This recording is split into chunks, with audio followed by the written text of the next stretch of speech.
Shock and condemnation of the Boston Marathon bombings, which killed at least 3 people and maimed scores more, continues to pour in from around the world, while first-hand accounts of the tragic event begin to emerge. The 2 explosions occurred near the finish line, where many spectators were gathered to cheer on the runners.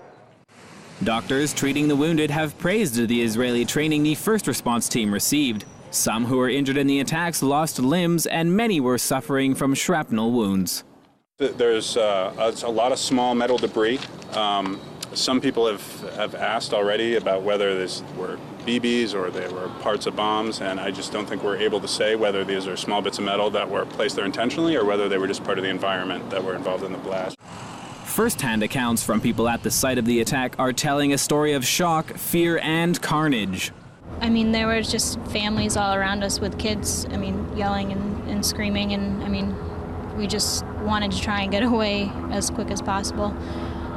But even being around the tall buildings, it's scary.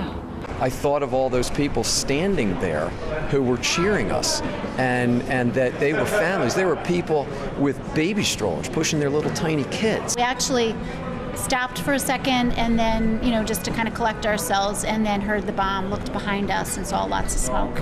And there was a second one, and we knew it was the bomb, and everyone said, run, you need to run.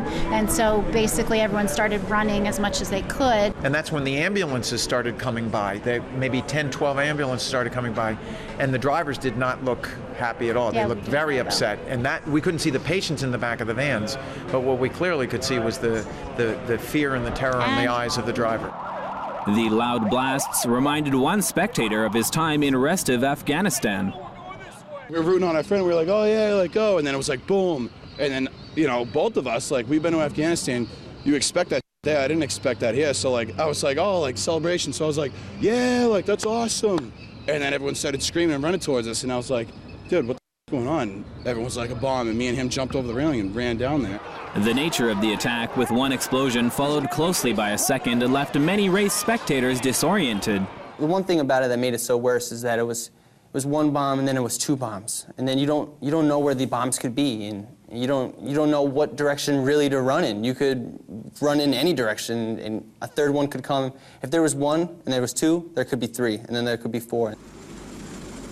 The bombings left the pavement around the attack sites covered in blood and shards of broken glass, and for many, that day will be a horrific event they will never forget.